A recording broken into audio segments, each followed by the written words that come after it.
മുമ്പ് പിള്ളേര് പറഞ്ഞിട്ടുണ്ടായിരുന്നു ഇത് അത്യാവശ്യം ടഫുള്ള കോഴ്സാണ്, മാത്സ് പഠിച്ചിട്ട് നടക്കുക അങ്ങനെയൊക്കെ പറഞ്ഞിട്ടുണ്ടായിരുന്നു. അപ്പൊ എനിക്ക് ക്രെഡിറ്റ് എന്താണെന്ന് അറിയില്ല, ഡെബിറ്റ് എന്താണെന്ന് അറിയില്ല, ബേസിക്സ് ഇല്ല, ബാലൻസ് ഷീറ്റ് എന്താണെന്ന് അറിയില്ല, ഇൻകം സ്റ്റേറ്റ്മെന്റ് എന്താണെന്ന് അറിയില്ല. ടഫ് എന്നുള്ള നമ്മുടെ മനസ്സിലേക്ക് വരില്ല.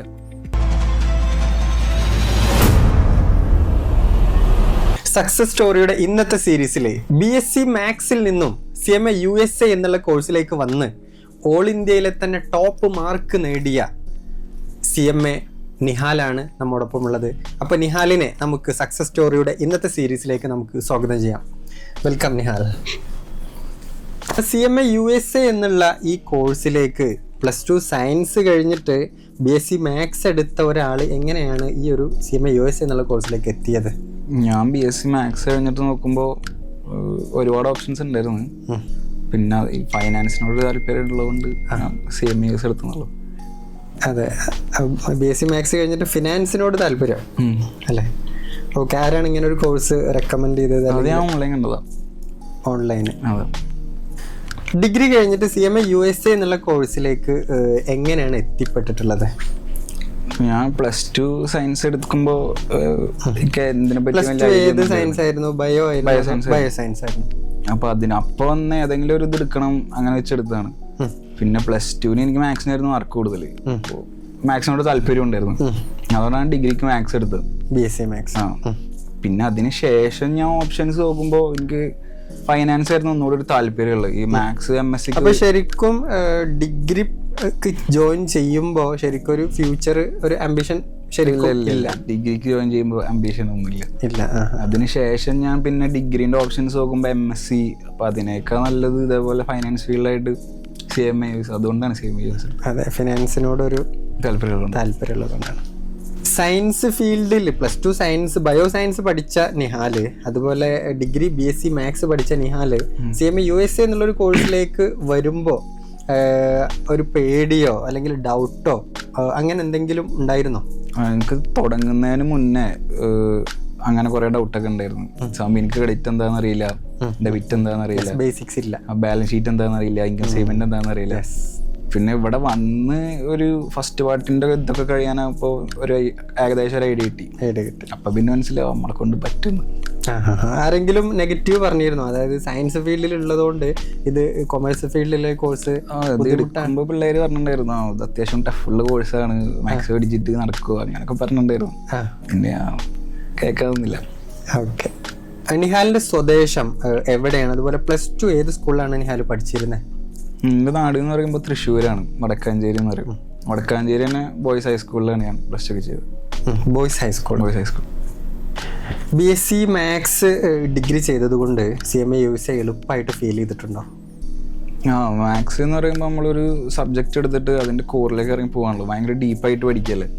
അപ്പോൾ അത് ഇവിടേക്ക് വരുമ്പോൾ ഇതേ സാധനം തന്നെ ഫൈനാൻസ് ആണെങ്കിലും എന്ത് ടോപ്പിക് ആണെങ്കിലും ഡീപ്പായിട്ട് പഠിക്കാൻ വേണ്ടിയിട്ട് മാത്സ് എടുത്ത് ഭയങ്കരമായിട്ട് ഹെൽപ്ഫുൾ ആയിരുന്നു അല്ലേ? സത്യത്തിൽ CMA USA എന്നുള്ള കോഴ്സ് ടഫാണെന്ന് വെച്ചാൽ ഇത് പുറത്തുനിന്ന് നോക്കുന്ന ഒരാൾക്ക് നല്ല ടഫായിട്ട് തോന്നും. പക്ഷെ നമ്മളിത് പഠിക്കാൻ തുടങ്ങി നമുക്ക് ഈ സബ്ജക്റ്റിനോട് ഇൻട്രസ്റ്റ് വന്നു കഴിഞ്ഞാൽ പിന്നെ അത് ടഫാണ് അതൊന്നും നമ്മുടെ മനസ്സിലേക്ക് വരില്ല.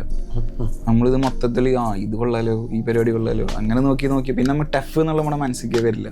നമ്മൾ ഈ സബ്ജക്റ്റിനോട് ഇൻട്രസ്റ്റ് ഉണ്ടെങ്കിൽ ടഫായിട്ട് എനിക്ക് തോന്നണില്ല. എക്സാമിന് CMA USAക്ക് കുട്ടികൾ പൊതുവിൽ വരുത്തുന്ന മിസ്റ്റേക്സ് എന്തൊക്കെയാണ്? മെയിനായിട്ട് ഒരു മിസ്റ്റേക്ക് എന്ന് പറഞ്ഞാൽ ടെക്സ്റ്റ് വായിക്കാത്തതാണ്. നമ്മൾ ക്വസ്റ്റ്യൻ എത്ര വായിച്ചു കഴിഞ്ഞാലും ടെക്സ്റ്റ് വായിച്ചില്ലെങ്കിൽ ചില ഡീറ്റെയിൽസ് നമ്മൾ വിട്ടുപോകും. പിന്നെ എന്ന് പറഞ്ഞു കഴിഞ്ഞാൽ ക്വസ്റ്റ്യൻ്റെ വെറൈറ്റിയാണ്. ഇപ്പോൾ നമ്മൾ ഹോക്കിൻ്റെ ക്വസ്റ്റ്യൻസ് മാത്രമേ ചെയ്യുന്നുള്ളെങ്കിൽ നമുക്ക് ആ ഒരു പെർസ്പെക്റ്റീവ് മാത്രമേ കിട്ടുള്ളൂ. നമ്മൾ മിനിമം ഒരു 2 സോഫ്റ്റ്വെയർ എങ്കിലും ഉപയോഗിക്കണം. അപ്പോൾ നമുക്ക് പല ക്വസ്റ്റ്യൻസിൻ്റെ മെത്തേഡ് മനസ്സിലാവും. നിഹാൽ ഏതൊക്കെ സോഫ്റ്റ്വെയർസ് ആണ്? ഞാൻ ഹോക്കും പിന്നെ ഗ്ലൈമ യൂസ് ചെയ്തായിരുന്നു. അതാണ് മെയിനായിട്ട് യൂസ് ചെയ്തത് അല്ലേ? CMA USA പാസ്സായി കഴിഞ്ഞാൽ ഇന്ത്യയിൽ ഓപ്പർച്യൂണിറ്റീസ് കുറവാണെന്ന് പറയാറുണ്ട്. അത് ശരിയാണോ? ഞാൻ കംപ്ലീറ്റ്ലി കുറവാണെന്ന് പറയാൻ പറ്റില്ല. ഇന്ത്യയിലാണെങ്കിലും Big 4 പിന്നെ അതുപോലെ MNCs അങ്ങനത്തെ സ്ഥലങ്ങളിൽ ഓപ്പർച്യൂണിറ്റീസ് എന്തായാലും ഉണ്ടാകും. പക്ഷെ നമ്മുടെ സൈഡിൽ നിന്ന് ഒരു എഫേർട്ട് കൂടെ വേണ്ടി വരും. അത്രേ ഉള്ളൂ. സെർച്ച് ചെയ്ത് കണ്ടെത്തും. അല്ലാണ്ട് കുറവാണെന്ന് അങ്ങനെ പറയാൻ പറ്റില്ല. നിഹാൽ പാസിയോളിയുടെ ഒരു പ്രൗഡ് സ്റ്റുഡൻ്റാണ്. കാരണം നല്ല മാർക്ക് വാങ്ങിച്ച ആളാണ്. അപ്പോൾ പാസിയോളി എന്ന സ്ഥാപനം എങ്ങനെയാണ് നിഹാലിനെ ഈ ഒരു സക്സസ് അല്ലെങ്കിൽ പാസ്സാവാൻ വേണ്ടിയിട്ട് എങ്ങനെയാണ് ഹെൽപ്പ് ചെയ്തത്?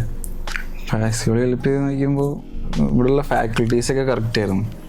ഇപ്പോൾ ഒരു ബേസ് ഇല്ലാത്ത ആളാണെങ്കിലും ആൾക്ക് എങ്ങനെ ഈ ഒരു CM എന്നുള്ള സാധനത്തിന് അപ്രോച്ച് ചെയ്യണം എന്നുള്ള കറക്റ്റ് ഇതായിട്ടാണ് എനിക്ക് ഇവിടെ നിന്ന് കിട്ടിയിട്ടുള്ളത്. ഡെബിറ്റും ക്രെഡിറ്റും അതുപോലെ ബാലൻസ് ഷീറ്റൊക്കെ ഇവിടെ വന്നിട്ടാണ് അതായിട്ട് പഠിക്കുന്നത്. അതെ അല്ലേ? യെസ്. പിന്നെ അസൈൻമെൻറ്റ്സ്, ടൈം ടേബിള്, എക്സാംസ് അതൊക്കെ ഇവിടെ നിന്ന് കറക്റ്റ് ആയതുകൊണ്ട് ഒരു ചിട്ടുണ്ടായിരുന്നു കാര്യങ്ങൾക്കൊക്കെ. നിഹാൽ പഠിച്ചിരുന്ന ആ സ്റ്റഡി സ്ട്രാറ്റജീസ് അല്ലെങ്കിൽ സ്റ്റഡി ടിപ്സ് ഒക്കെ ഒന്ന് ഷെയർ ചെയ്യാമോ? സ്റ്റഡി ടിപ്സ് എന്ന് പറഞ്ഞു കഴിഞ്ഞാൽ ക്ലാസ്സിലൊരു അന്നാന്നെടുത്തത് അന്നാന്ന് തന്നെ തീർക്കുമായിരുന്നു. പോർഷൻസ് നാളത്തെ വെക്കില്ലായിരുന്നു. പിന്നെ എക്സാമിൻ്റെ 1.5 മാസം 2 മാസം മുന്നേ തന്നെ ഫുള്ള് ഇതിൽ തന്നെ ആയിരുന്നു, കംപ്ലീറ്റ് ആയിട്ട് ഇതിൽ തന്നെ ആയിരുന്നു. ഇപ്പോഴത്തെ കുട്ടികൾ, അത് ഏത് കോഴ്സാണെന്നുണ്ടെങ്കിലും കുട്ടികൾ ഫേസ് ചെയ്യുന്ന അതല്ലെങ്കിൽ അവരുടെ സമയം ഏറ്റവും കൂടുതൽ നഷ്ടപ്പെടുത്തുന്ന ഒരു കാര്യം എന്ന് പറഞ്ഞാൽ അത് സോഷ്യൽ മീഡിയയിലാണ്. ഇൻസ്റ്റാഗ്രാം, യൂട്യൂബ് എന്നുള്ള സോഷ്യൽ മീഡിയയിലാണ് കൂടുതൽ സമയം വേസ്റ്റ് ആയി പോകുന്നത്. അപ്പോൾ നിഹാലിൻ്റെ സ്റ്റഡീസും അതുപോലെ ഈ സോഷ്യൽ മീഡിയയും എങ്ങനെയാണ് ഹാൻഡിൽ ചെയ്ത് പോയിരുന്നത്? ഇപ്പോൾ ഒരു ശരാശരി ആൾക്കാണെങ്കിൽ സോഷ്യൽ മീഡിയ ഒക്കെ മോഡറേഷനിൽ ഉപയോഗിക്കുന്നതിൽ വലിയ പ്രശ്നം ഉണ്ടാവില്ല. പക്ഷേ എനിക്കങ്ങനെ പറ്റാത്തതുകൊണ്ട് ഞാൻ കംപ്ലീറ്റ് ആയിട്ട് ഒഴിവാക്കി തന്നെ ചെയ്തിരുന്നു. ഞാൻ ഈ ടൈമിൽ ഇൻസ്റ്റാഗ്രാം അങ്ങനെ ഒന്നും ഉപയോഗിച്ചിരുന്നില്ല. അപ്പോൾ സ്റ്റഡി പീരീഡ് കംപ്ലീറ്റ്ലി മാറ്റി വെച്ചിരുന്നു എന്നർത്ഥം അല്ലേ? അതെ. അപ്പോൾ കംപ്ലീറ്റ് ഒരു ഡെഡിക്കേഷനോട് കൂടെയുള്ള ഒരു ഇരുത്തായിരുന്നു. അതല്ല, ഇത് മോഡറേഷനിൽ പറ്റുമെങ്കിൽ ഓക്കെ, പക്ഷെ പറ്റാത്തവർക്കാണെങ്കിൽ കംപ്ലീറ്റ് ആയിട്ട് ഒഴിവാക്കണത് നല്ലത്. BSc മാത്സിൽ നിന്നും നിഹാൽ CMA USA എന്നുള്ള കോഴ്സിലേക്ക് വരുമ്പോൾ ഇതിൽ മാത്സ് ആണ് എന്ന് എക്സ്പെക്റ്റ് ചെയ്തിട്ടാണ് ഈ ഒരു കോഴ്സിലേക്ക് വരുന്നത് അല്ലേ? എന്തായാലും നല്ല മാർക്കോടുകൂടെ ഇത് പാസ്സായിട്ടുണ്ട്.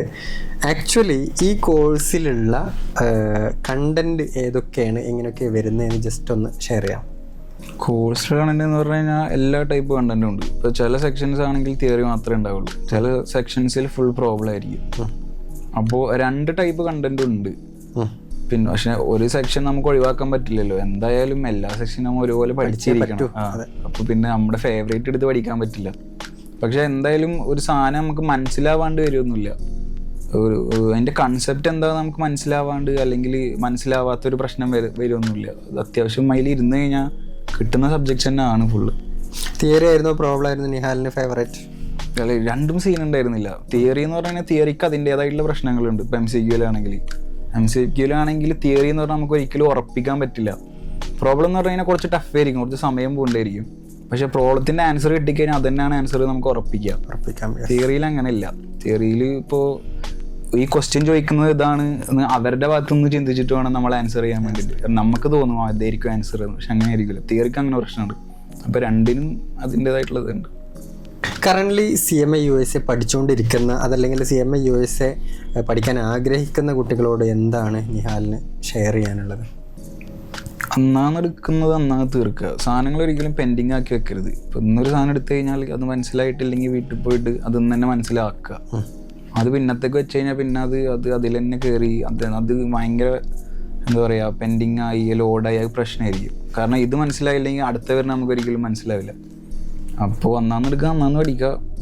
പിന്നെ പാസ്സാവണമെന്ന് മൈൻഡിൽ ഉണ്ടാവുക എപ്പോഴും. ഞാൻ CMAക്കാണ് പഠിക്കുന്നത് എന്നുള്ളൊരു ഇതെപ്പോഴും മനസ്സിലുണ്ടാവുക. അത്രേ ഉള്ളൂ. CMA USAയിൽ ഏറ്റവും ചലഞ്ചിങ് ആയിട്ടുള്ള അതല്ലെങ്കിൽ പഠിക്കാൻ പാടായിട്ട് ബുദ്ധിമുട്ടായിട്ടുള്ള ടോപ്പിക്ക് ഏതായിരുന്നു? അത് സെക്ഷൻ A ആയിരിക്കും, പാർട്ട് 1-ലത്തെ. കാരണം അത് കോർ കൊമേഴ്സ് ആണ്. ബേസ് കൊമേഴ്സ് എന്താണോ കൊമേഴ്സ് അതാണ്. അപ്പം ഞാൻ ഈ മാത്സ് ബാക്ക്ഗ്രൗണ്ടിൽ നിന്ന് വരുന്നതുകൊണ്ട് അതെന്താണെന്ന് എനിക്കൊരു ഐഡിയ ഉണ്ടായിരുന്നില്ല. അതുകൊണ്ട് എനിക്കത് കുറച്ച് ടഫായിരുന്നു. കൊമേഴ്സ് എന്താണെന്ന് അറിയെങ്കിൽ അത് വലിയ ടഫാണെന്ന് എനിക്ക് തോന്നുന്നില്ല.